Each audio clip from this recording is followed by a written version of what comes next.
ఈ ఎడారిలో సెలయేర్లు ఫిబ్రవరి 25వ తారీఖు. మీరు అడుగుపెట్టు ప్రతి స్థలమును మీకిచ్చుచున్నాను. యెహోషువ 1వ అధ్యాయం 3వ వచనం. క్రీస్తు కోసం మనం ఇంతవరకు ఆక్రమించుకోలేని స్థలాల సంగతి మాత్రమే కాక, ఇంతవరకు మనం స్వతంత్రించుకొని అనేకమైన వాగ్దానాలు ఇంకా అలాగే ఉండిపోయాయి.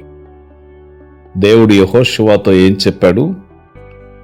మీరు అడుగుపెట్టే ప్రతి స్థలాన్ని నేను మీకిచ్చాను. అటు తరువాత వాగ్దాన దేశాన్ని గురించిన వివరాలనిచ్చాడు. అదంతా వాళ్లదే, కానీ ఒక్క షరతు. వాళ్ళు ఆ దేశమంతటా అటు నుంచి ఇటు చివరి దాకా తిరగాలి, తమ పాదాలతో దాన్ని కొలవాలి. అయితే 1/3 కంటే ఎక్కువ ప్రదేశాన్ని వాళ్ళు తిరిగి చూడలేదు. అందుకే 1/3 భాగమే వాళ్ళ స్వాధీనమైంది. వాళ్ళు తమ పాదాలతో కొలిచి చూసినదే వాళ్లకు దక్కింది. పేతురు రాసిన 2వ పత్రికలో మన కోసం తెరిచి ఉన్న వాగ్దత్త దేశం గురించి చదువుతాము. మనం విధేయత విశ్వాసాలనే అడుగులతో వాటిని కొలిచి, విధేయత గల నమ్మికతో దాన్నంతటినీ మన స్వంతం చేసుకోవాలని దేవుని చిత్తం. మనలో ఎంతమంది క్రీస్తు పేరిట దేవుని వాగ్దానాలను స్వాధీనం చేసుకున్నాము? విశ్వాస భూమి ఎంతో విస్తరించి ఉంది. దాని కొనల వరకు నడిచి వెళ్లి మొత్తాన్ని స్వాధీనపరుచుకోవాలి. మన స్వాస్యం మొత్తాన్ని మనం చేజిక్కించుకుందాం. ఉత్తరానికి దక్షిణానికి మన కన్నులెత్తుదాం. తూర్పు పడమరలను పరికించి చూద్దాం. నీకు కనిపించే నేల అంతటినీ నీకిస్తాను అంటున్నాడు దేవుడు. యూదా ఎక్కడైతే తన కాలు మోపాడో అదంతా అతనిదే. బెన్యామీను ఎంత దూరం తిరిగితే అంత దూరము అతని స్వంతమే. ప్రతివాడు వెళ్లి తన అడుగు పెట్టడం ద్వారా తన స్వాస్యాన్ని పొందాలి.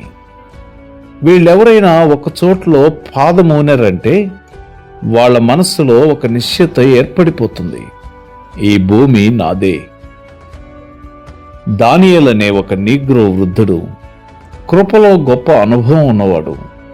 అతన్ని ఒకసారి ఎవరో అడిగారు, దానియేలు, మతంలో నీకు అంత సంతోషం, శాంతి ఎలా దొరుకుతున్నాయి?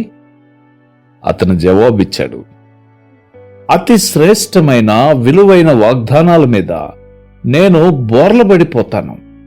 వాటిలో ఉన్నవన్నీ నావే. ఎంత సంతోషం! అవును, వాగ్దానాల మీద బోర్లబడిపోయి వాటిల్లోని ఐశ్వర్యాన్నంతటినీ కౌగిలించుకుంటే అవన్నీ మనవే. విశ్వాసంతో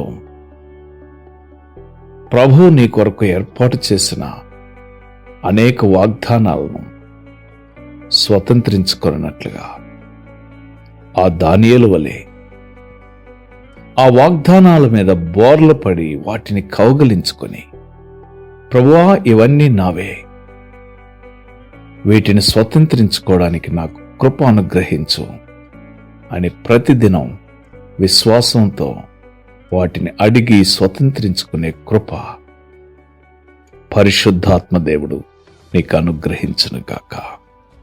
ఆమెన్.